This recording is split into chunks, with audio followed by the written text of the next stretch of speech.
నియంత్రించండి, మూసీని ప్రక్షాళన చేయండి అని.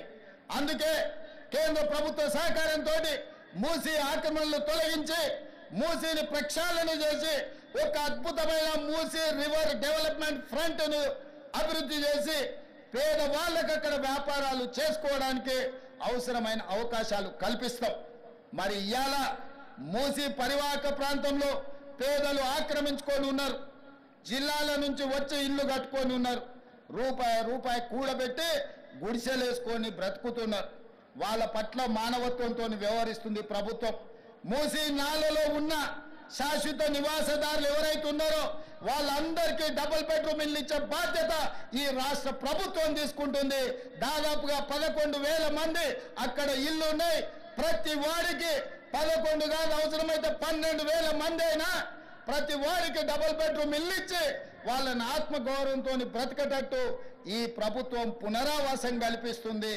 అట్లాంటి కార్యక్రమాలలో ఇవాళ శిక్షణ పొందిన ఈ ఎస్ఐలు ప్రజల సహకారం కోసం మీరు బాధ్యత తీసుకోవాలి.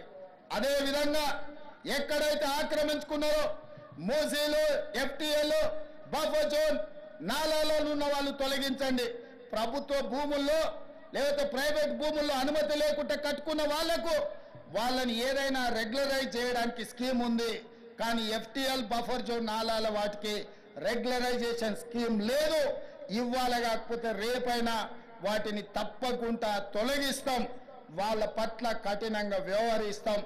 మీ అందరికీ నా విజ్ఞప్తి ఒక్కటే, రేపటి నుండి ప్రజల దగ్గరికి వెళ్తున్నారు. తెలంగాణ ప్రజలకు విశ్వాసం, నమ్మకం కలిగించండి. మన రాష్ట్రంలో గంజాయి మాట ఎత్తాలన్నా, డ్రగ్స్ గురించి ఆలోచన చేయాలన్నా, సైబర్ నేరాలను నియంత్రించాలన్నా, చెరువులు, నాలాలు చెరబట్టిన వాళ్లను మోకాళ్ళలో వణుకు పుట్టాలి, వెన్నులో చలి జ్వరము రావాలి. ఆ విధంగా మీరు ఈ తెలంగాణ సమాజానికి సేవలు చేయవలసిన అవసరం ఉన్నది. నేను మిమ్మల్ని అడుగుతున్న ఒకే ఒక్క మాట, మీరు ఈ బాధ్యత తీసుకోండి. ఇది మన తెలంగాణ. మన తెలంగాణను రక్షించుకునే బాధ్యత మన మీద ఉన్నది. నేను వేరు, మీరు వేరు కాదు. వాళ్ళు నేరగాళ్ళు. ఆ నేరగాళ్లను పట్టుకొని అడ్డు తొలగించే బాధ్యత మీది, నాది. ఈ వేదిక మీద ఉన్న పెద్ద అధికారులది. పెద్ద అధికారులు మేము ఆదేశాలు ఇస్తాం, కింద అమలు చేయాల్సిన బాధ్యత మాత్రం మీదే. అందుకే ఈనాడు ట్రైనింగ్ నుంచి శిక్షణ పొంది 9-10 నెలలు శిక్షణ పొందిన మీరందరూ తెలంగాణ సమాజానికి సేవలు అందించబోతున్నారు. తెలంగాణ ప్రజలకు విశ్వాసం కల్పించండి. ఇది ఉద్యోగం కాదు, ఇది భావోద్వేగం. ఈ తెలంగాణను కాపాడుకుంటాం. ఈ తెలంగాణను కాపాడడానికే మేము ఈ కాకి డ్రెస్